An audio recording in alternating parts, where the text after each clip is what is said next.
Hello friends, good morning and welcome back my channel Sathi all work. আজ হচ্ছে শুক্রবার, তো তোমাদের সঙ্গে শুক্রবারের ভিডিওটা শেয়ার করছি। তো চলো স্কিপ না করে পুরো ভিডিওটা দেখতে থাকো, আশা করি তোমাদের ভালো লাগবে। আর আমার যারা নতুন বন্ধু আছো, আমার চ্যানেলটা এখনও সাবস্ক্রাইব করোনি, প্লিজ আমার চ্যানেলটা সাবস্ক্রাইব করে নাও আমার নতুন বন্ধু হওয়ার জন্য। গতকাল রাত থেকে শুরু হয়েছে বৃষ্টি, তো এখনও সকালবেলাও প্রচুর পরিমাণে বৃষ্টি হচ্ছে, বাইরে যেতে পারছি না। তো ভাবলাম ঘরের কাজগুলো টুকটাক সেরে নিই। তো ঘরে দেখো বাবুরা এখনও ঘুমোচ্ছে, ঘুম থেকে ওঠেনি, যেহেতু বৃষ্টি হচ্ছে ঠান্ডা ঠান্ডা পেয়েছে, ওরা ঘুমোচ্ছে। আর আমি এদিকে ঘরের কলিং দিয়ে শোকেস, আলমারি, তারপরে ফ্রিজ যা যা ছিল এগুলো একটু ক্লিন করে নিচ্ছি। কদিন ধুলো পড়ে একদম ভর্তি হয়ে গেছিলো। আর কাজটা তো বাবুর সামনের উপর আয়নাটা যে নোংরা করতেই থাকে আর পরিষ্কার করতেই থাকি। তো ফ্রিজটাও ভেতরের দিকে পরিষ্কার করে নিলাম একটু। আর এই দেখো বাইরে বৃষ্টি হচ্ছে, মেঘলা হয়ে আছে, মাঝে মধ্যে এত জোরে জোরে বৃষ্টি হচ্ছে, দেখো তোমাদের বাইরের থেকে দেখাচ্ছি। এই দেখো কি জোরসে বৃষ্টি হচ্ছে। এখন তোমাদের সঙ্গে শেয়ার করছি, পুরো তখন বেজেছিল 9:30। তো 9:30টার সময়ও দেখো কত পরিমাণে বৃষ্টি হচ্ছে। আর বৃষ্টির দিনে দেখো আমরা কত কাজ করছি ঘরে। ঠাকুর ঘরে যত জিনিসপত্র ছিল সব বের করে নিয়েছি। কেন বলো তো? আর একদিন পরে বাড়িতে লোকনাথ পুজো, তো তার জন্য ঘরটা তো পরিষ্কার করতে হবে, আরও তো বাদবাকি অনেক কাজ থাকে। তো তার জন্য ঘরের মধ্যে বসে বসে এইসব কাজগুলো করে নিচ্ছি। আর ঠাকুরদেরকে দেখো ঘরের এক কোণায় রেখে দিয়েছি। আর বৃষ্টি হচ্ছে, আর এদিকে খিচুড়ি খাবো না তাও তো হয় না। এত বৃষ্টি দেখে আমিও খিচুড়িটা কড়াইয়ের মধ্যে একবারে সম্বার দিয়ে বসিয়ে দিয়েছি। কেন বলো তো? জায়গায় তো দাঁড়াতে পারছি না, ওই যে কাজ করছি, ঘরের অনেকগুলো কাজ করতে হচ্ছে, কেননা সব কাজ ছড়িয়ে ছিটিয়ে নিয়েছি।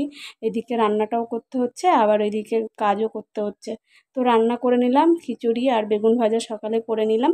করে নিয়ে দেখো বাবুদের খিদে পেয়ে গেছে, তো ওদেরকে আগে দিয়ে দিলাম খিচুড়ি, বেগুন ভাজা আর পেঁয়াজ। তারপরে দেখো 10টা 10:30টার দিকে বৃষ্টিটা হালকা ধরেছিল। আর এই যে র্যাকের মধ্যে ঠাকুর ঘরের যে যত বাসন ছিল আর কি, সব ধোয়া হলো, ধুয়ে এখানে রেখে দিয়েছি। আর বৃষ্টিটা একটু ধরেছে, তারপরে আমি বৃষ্টি ধরলে বাজারে গেছিলাম। আর বাজার থেকে আজকে রুই মাছ নিয়ে এসেছি, ওগুলো ধুয়ে রেখে তারপরে আবার ঠাকুর ঘরে চলে আসলাম। আর ঠাকুর ঘরে এসেই দেখো ঠাকুরের যে টাওয়ালগুলো তোলা থাকে, তো যেটা পাতা ছিল ওটা তুলে রেখে নতুন টাওয়ালগুলো পেতে দিয়েছি। তারপরে ঠাকুরদেরকেও বসিয়ে দিয়েছি। বসিয়ে দিয়ে এই যে ফুল টুল দিয়ে পুজোটা একবারে কমপ্লিট করে নিচ্ছি। আর কত জবা ফুল হয়েছে দেখো। তো জবা ফুলগুলো দিয়ে আসনটাকে খুব সুন্দর করে সাজিয়ে দিয়েছি। তারপরে পুজোটা কমপ্লিট করে চলে আসলাম ছাদে। কেন বলো তো? এসে দেখি হালকা হালকা রোদ্দুরের তাপও বেরিয়েছে পুজো দিয়ে। তারপরে আমি জামা কাপড়গুলো যে কেচে রেখেছিলাম গাবলার মধ্যে ভরা ছিল, তো ওইগুলো মেলে দিতে এসলাম। মেলে দিয়ে তারপরে কতগুলো চাল কুমড়োর পাতা তুলে নিলাম। তো ভোলানাথ আজকে রুই মাছ আর কাচকি মাছ দিয়েছে, তো ওই কাচকি মাছের বড়া খাবে চাল কুমড়োর পাতা দিয়ে। তো আমি একবারে ছাদের থেকে চাল কুমড়োর পাতাগুলো পেড়ে নিয়ে যাচ্ছি।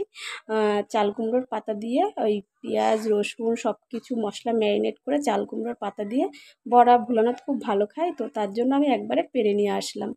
এসে তারপরে ঠাকুরের বাসনটা নামিয়ে ঠাকুরের ঘরটা মুছে তারপরে রান্নাঘরে চলে আসলাম। আর রান্নাঘরে আসতে আজকে আমার অনেক দেরি হয়ে গেছিলো।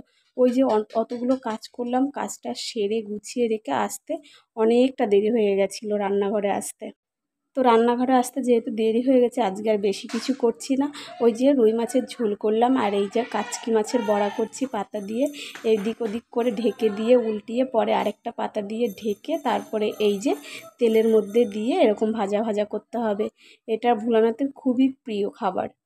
তো দেখো তুলে নিয়েছি, আর আমার রান্না বাড়াও সব কমপ্লিট হয়ে গেছে। তো আজকের মতো এইটুকুই শেয়ার করলাম বন্ধুরা, দেখা হচ্ছে আবার আগামীকাল অন্য কোনো ভিডিওতে। তো আজকের মতো টাটা, বাই বাই।